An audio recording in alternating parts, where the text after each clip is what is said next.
इसमें लिखा हुआ है यदा द्वयो स्वरयो संधानम मेलनम वा जायते तत्संधानम स्वर संधि अच संधि वा कथ्यते। अत्र अच संधौ स्वरस्य स्थाने आदेशो भवति स्वर संधयो अष्टविधा भवन्ति तथा ही। अर्थात यदा माने जब दो स्वरों का मेल होता है, मिलन होता है, और वह उस मिलन को स्वर संधि कहते हैं। अर्थात जब स्वर आपस में मिलते हैं तो वह स्वर संधि कहलाती है। अत्र यहाँ हम अच संधि में स्वर के स्थान पर जो आदेश होता है, अर्थात स्वर के स्थान पर जो वर्ण होता है उसे स्वर संधि कहते हैं। स्वर संधि के 8 भेद हैं। कितने भेद हैं? 8 भेद हैं। जैसे कि सबसे पहला है यण संधि, दूसरा है अयाद संधि, तीसरा है गुण संधि, चौथा है वृद्धि संधि, पांचवा है सवर्ण दीर्घ संधि, छठवां है पूर्व रूप संधि, सातवां है पर रूप संधि, आठवां है प्रकृति भाव संधि। ये 8 प्रकार हैं अच संधि, अर्थात स्वर संधि के 8 प्रकार होते हैं। अब हम इन प्रत्येक के बारे में विस्तृत रूप से अध्ययन करेंगे। अब हम यण संधि में देखेंगे कि एको यणचि इत्यनेन सूत्रेण संहिताया विषय अचि परे सति पूर्ववर्तने इकै स्थाने स्यात् यण। अर्थात इको यणचि इस सूत्र से संहिता के विषय में अर्थात संधि के विषय में अच के परे रहने पर पूर्ववर्ती इक के स्थान पर इक के स्थान पर यण आदेश होता है। अब हम इसको विस्तारित रूप से पढ़ेंगे। जैसे कि अब हम यहाँ देखेंगे कि यण संधि में इको यणचि सूत्र महत्वपूर्ण भूमिका निभाता है। तो इसका हम अर्थ समझेंगे और इसके वर्णों को समझेंगे कि इको यणचि सूत्र का क्या मतलब है। तो इको यणचि सूत्र को जब हम अलग अलग करेंगे तो इकह, यण और अच ये शब्द विच्छेद निकल करके आता है। ये इसका विच्छेद हुआ इकह, यण, अच। अब हमारे मन में जिज्ञासा हो रही है कि ये इक क्या है, यण क्या है और अच क्या है। तो संस्कृत में जो माहेश्वर सूत्र होते हैं उनमें जो प्रत्याहार होते हैं उनमें इक और यण ये 2 प्रत्याहार हैं और अच ये भी प्रत्याहार है। ये तीनों प्रत्याहार हैं। इसका मतलब हुआ कि एक प्रत्याहार के स्थान पर, ये षष्ठी का रूप है, षष्ठी का एक वचन है, इसलिए इकह का मतलब है के स्थान पर, अर्थात एक प्रत्याहार के स्थान पर यण प्रत्याहार होता है।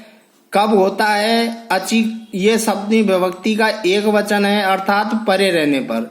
जब अच प्रत्याहार परे हो तो इक के स्थान पर यण आदेश होता है। इक के स्थान पर यण आदेश होता है स्वर अच के परे रहने पर। जैसे कि अब हम देखेंगे कि एक प्रत्याहार में कौन कौन से वर्ण आते हैं। अब हम यहाँ पर देखेंगे कि एक प्रत्याहार में कौन कौन से वर्ण आते हैं। तो एक प्रत्याहार में 4 वर्ण आते हैं। पहला है इकार या दीर्घ इकार, उकार या दीर्घ ओकार, ऋकार उसके समान वर्ण दीर्घ ऋकार, और ऋकार इसका दीर्घ भेद होता है, ह्रस्व होता नहीं है और ना ही प्लुत होता है। तो एक प्रत्याहार में इकार, उकार, ऋकार और ऋकार ये 4 वर्ण आते हैं। इसी प्रकार हम इधर देखेंगे यण प्रत्याहार में कौन कौन से वर्ण आते हैं। यण प्रत्याहार में आते हैं य, व, र और ल। तो इसका अर्थ ये हुआ कि इक के स्थान पर अर्थात इन वर्णों के स्थान पर ये वर्ण हो जाते हैं। लेकिन होते कब हैं? जब बाद में स्वर रहे। अगर आगे स्वर है तो ई के स्थान पर य, उ के स्थान पर व, री के स्थान पर र और री के स्थान पर ल आदेश हो जाएगा। इस प्रकार इको यणची सूत्र से इक के स्थान पर यण आदेश होता है, अर्थात ई के स्थान पर य, उ के स्थान पर व, री के स्थान पर र और री के स्थान पर ल। जैसे कि हम इसे एक उदाहरण से समझते हैं। उदाहरण है अत्युत्तमः। अत्युत्तमः, इसका संधि विच्छेद होगा अति प्लस उत्तमः।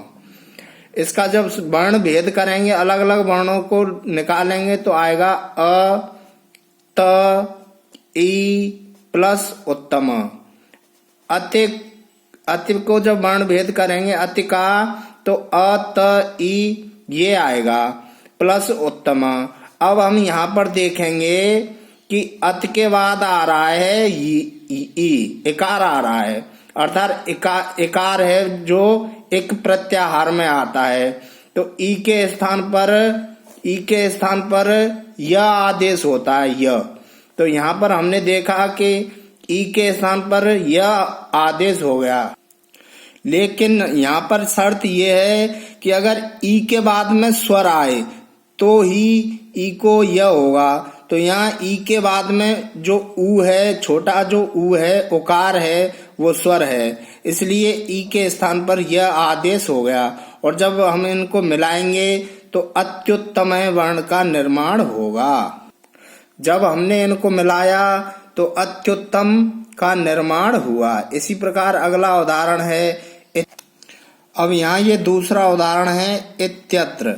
इसका संधि विच्छेद होगा इत्य प्लस अत्र। इत को हलंत किया तो ई निकल करके आया, इसमें से इकार निकल के आएगा प्लस अत्र। इकार के आगे ये जो अ है वो स्वर है, तो इसलिए ई के स्थान पर यकार हो जाएगा। यकार है जो वो हमेशा, ये यण है वो हमेशा सभी हलंत आएंगे, तो यकार हलंत है, तो इत्यत्र।